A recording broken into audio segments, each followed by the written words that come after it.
세상은 아무도 이 아이를 모릅니다. 가족도 친구도 돈도 없어서 병원에 데려가지 못했고 젖을 물리는 법을 몰라 초유도 먹이지 못했어요. 못난 엄마 때문에 조그만 화장실에서 세상을 봐야 했던 이 아이를 부디 잘 부탁드립니다. 낡은 모자를 푹 눌러쓴 채 구석진 골목길 교회 담벼락 앞에 서서 한참을 서성이던 한 소녀는 교회 내부와 연결된 베이비박스의 문을 열고 태어난 지 얼마 되지 않은 피부가 아직 불구스름한 갓난아기와 연습장을 찢어 연필로 꾹꾹 눌러 쓴 편지를 집어넣고 문을 닫았습니다. 그리고 뒤를 한번 돌아보고는 고개를 푹 숙인 채 무거운 발걸음을 재촉하며 어둠 속으로 사라집니다. 그렇게 엄마와 며칠 동안의 짧은 인연을 끝내고 세상에서 가장 슬픈 요람인 베이비박스에 들어간 아기는 영문도 모른 채 베토벤의 엘리제를 위하여를 들으며 새로운 세상을 맞이하게 됩니다. 베이비박스 안에 아기가 들어오면 알림음으로 엘리제를 위하여가 울려 퍼진다고 하네요. 이렇게 현재 전국에 3곳이 있는 베이비박스는 2009년 서울 관악구에 처음 만들어진 이래 현재까지 2,000명이 넘는 아기들이 거쳐갔으며 그 수는 매년 좀처럼 줄어들지 않는다고 합니다.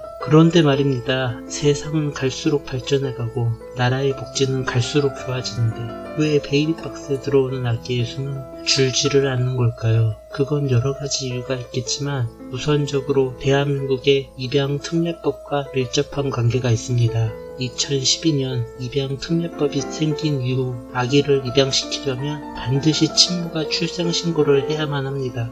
하지만 벼랑 끝에 몰려 극단적인 상황까지 생각했던 친모들이 출생신고를 하고 정상적인 루트로 아기를 입양시킬 수 있는 여력이 과연 얼마나 있을까요? 세상에 사연 없는 사람은 없겠지만 궁지에 몰려 마지막 선택으로 베이비박스에 오는 아기 엄마들은 제각각 세상에 쉽게 말할 수 없는 아픈 사연들이 있는 사람들이 많습니다. 방 한 칸 구할 여건도 되지 않아 어디 산에서 낳았는지 흙이 잔뜩 묻은 아기를 데려오는 사람도 있고요.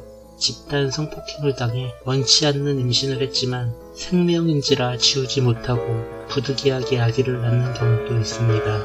가끔 먼 나라 이야기처럼 뉴스에 보도되는 근친간의 성폭행으로 낳은 아이는 아예 출생신고조차 안 된다고 하네요. 그리고 베이비박스를 찾는 상당수의 아기 엄마들은 미성년자인 경우가 많죠. 미성년자가 출생신고를 하려면 절차는 훨씬 더 복잡해지고 만약 가족이나 보호자가 없을 경우에는 미혼모가 성인이 될 때까지 기다려야 합니다. 이러한 막막한 사연들이 있는 아기 엄마들은 출생신고를 하자니 호적에 미혼모라는 꼬리표가 남고 출생신고를 안 하자니 정상적인 입양도 불가능해서 마지막 수단으로 베이비박스를 찾게 되는 거죠.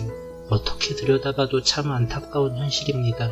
그리고 말입니다. 아기가 베이비박스로 들어온다고 한들 그 아기의 앞날은 과연 평탄할까요?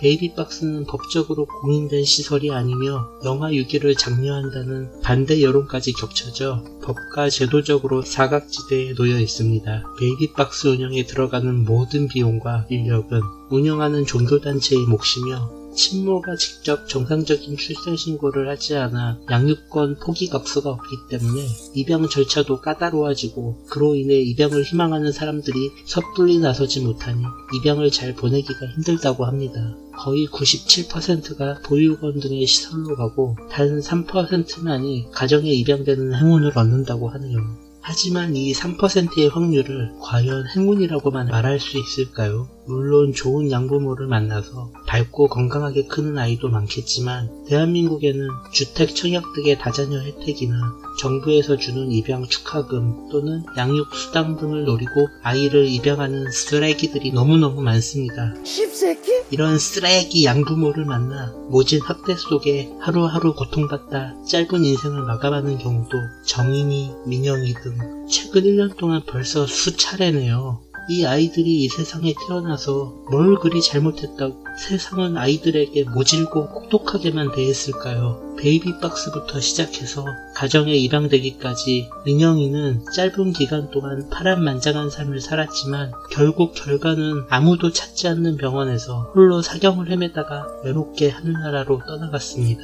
이것은 국가의 책임이자 이 세상 어른들의 책임이고 법과 제도의 책임입니다. 도대체 누구를 위한 입양성애법입니까? 탁상행정? 이제 지긋지긋합니다. 도대체 얼마나 더 많은 아이들이 죽어나가야 이 나라 법이 개정될런지 의문이네요. 2021년 여성가족부 예산이 1조 2325억 원이라고 합니다. 이 돈의 10분의 1이라도 제대로 쓰여졌다면 불쌍한 정인이가, 가엾은 민영이가 이 세상에 태어나서 따뜻한 밥 한 끼, 달콤한 바나나 우유 한 모금 먹어보지 못하고 허망하게 세상을 떠났을까요? 지금이라도 하루빨리 입양 관련 법률 개선과 입양 후 관리 매뉴얼이 정비되어 더 이상 정인이, 민영이 같은 가슴 아픈 사례가 다시는 발생하지 않기를 빕니다. 민영이는 인지도 말도 떨어지는 아이가 아니었어요. 우물고 고집부리고 떼쓰는 그런 아이가 아니었어요. 입양 가기 전부터 의사 표현도 할 수 있었고, 민영이를 입양하고 제대로 돌봤는지 의심스러워요. 민영이는 잘 웃고 애교 많은 사랑스러운 아이였어요. 함께 생활한 친구들과 오빠들하고도 굉장히 잘 지냈고.